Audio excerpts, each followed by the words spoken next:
babu amfanin ƙasar nan ka gama mutum ya gama karatu a ce ka gama karatun ka ba aikin yi abinci ma wahala yake maka.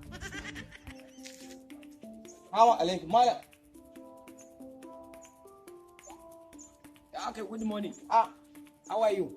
Dama unguwan na akwai Hausawa? How you there? How market? How your family? Lafiya lau ya kuke? Masha Allah.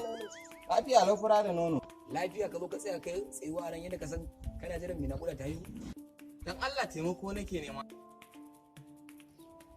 Taimako wani iri kake bukata? Na shigo unguwan nan kuma wallahi yunwa nake ji. Taimaka min da. Digiri nawa kai? Digiri 3. Yawa, digiri 3 ne. Digiri 3 ya mubaita. Muti.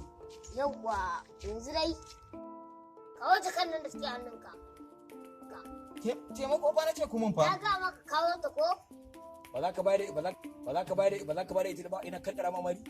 Mu za ka ringa wa taurin kai billahi kakka ka kuma sama kai billahi azimu dan na ganka da dan gemu ka ne. Cire mai takalma su Allah. Sai su mana amfani, cire su. Ciro su. Allah bai na ga fa kun yi kama da Hausa fa shine yace ku taimaka min fa. Kai karshen Hausawa mu ba Fulani ne. Fulani ne. Aurowa muka yi. Ka ga ne duk ma da halin bamba. More. Wallahi. More. Wanda bai kawo ba. Eh?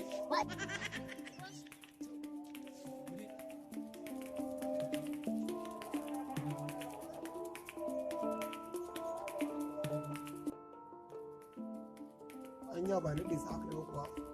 Ba a naɗe yaran nan ba, ai ɗayan yana da wayo kuma na ga bindiga ka ba su. Na ba su bindiga ne tsoron ma da nake kenan. Ai oga yau da ta yi nama. Kashi oga. Kashi. Ga bindiga ka kai ba. Bari ma juya. Kai ba ku da hankali? Kuna zuwa kuna aiki ba kwa duwa wanda kuke karɓowa? Oga ai takalma ne a ciki. Takalma kuma har da ba ku bindiga. Dan Allah dan Annabi ku ya kuri. Batan dabo akai. In ɗau bindiga an ba ku saboda in gaya muku kuɗi. Kai da Allah da ka da Allah. Aiki ba kwa duba aikin ku? Oga, dan manzon Allah sallallahu alaihi wasallam. Kai jan harbe ka da ka da mun shiru da Allah. Kai ba magana ake ma ba wai. Don sai zara fara faka ship.